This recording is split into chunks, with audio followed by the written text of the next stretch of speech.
Isipin mo na lang si Bol Bol, isang 7'3" nakagilas jersey. Posible kaya ito? Papayag ba siya na maging naturalized player para sa Pilipinas? Si Bol Manute Bol o mas kilala bilang si Bol Bol. Hindi man ganun kaganda basahin ang kanyang pangalan sa ating mga Pilipino. Pero grabe naman ka-impressive ang kanyang ipinapakita sa ongoing PBA Commissioner's Cup bilang import ng TNT Tropang 5G. Leading scorer ngayong conference na may 37.3 points per game.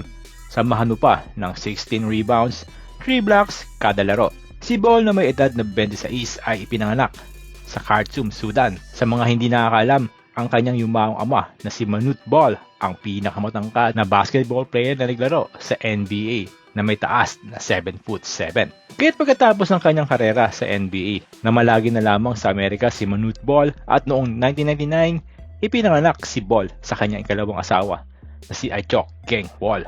Si Bol ay eligible maglaro para sa Team USA kung saan siya lumaki o para sa South Sudan. Napasama siya noon sa training pool ni Coach John Calipari para sa US team sa 2017 FIBA U19 World Cup pero hindi siya umabot sa final lineup. Nakasama rin siya sa 25-man pool ng South Sudan para sa Paris 2024 Olympics pero umatras siya bago magsimula ang torneo. At ayon nga sa ating nakalap na impormasyon, ang dahilan kung bakit siya nag-back out sa South Sudan national team ay dahil gusto niyang mag-focus sa NBA kung saan ay magtatapos ang kanyang kontrata sa Phoenix Suns noong 2023-2024 season ng liga. Worth it naman ang kanyang sakripisyo dahil binigyan siya ng 1-year contract ng Suns na nagkakahalaga ng $2.4 million noong 2024-2025 NBA season.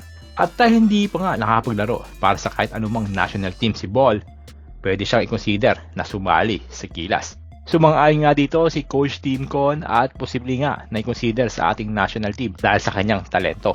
Gayunpaman, binigyan din na hindi ito masagot ng simpleng oo o hindi dahil maraming bagay ang kailangan pag-usapan tulad ng availability, commitment, kung babagay ba siya sa team at kung akma siya sa sistema na ipinapairal ni Coach Tim Con.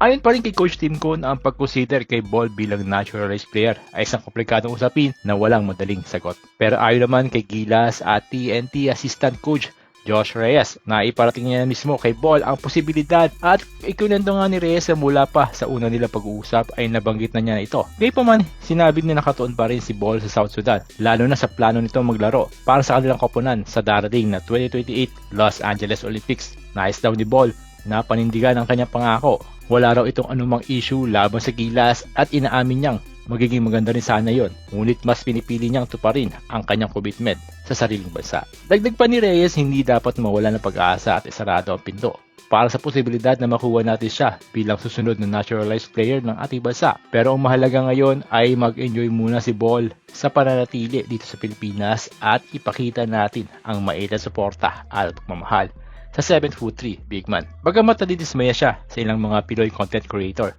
na gumagawa ng mga fake memes at mga balita na sobrang nakaka-apekto sa kanya. Marami ang mga Pinoy basketball fans ang umaasa na makapagsuot si Bol Bol ng ating tricolor jersey para sa mga darating na torneo. Pero kung hindi man ito mangyari, enjoy na natin ang Bol Bol effect na nagaganap sa PBA. Kayo bang mga kabola? Pabor ba kayo na maging naturalized player ng Gilas Pilipinas si Bol Bol? Makakasabay kaya siya sa current roster ng ating national team?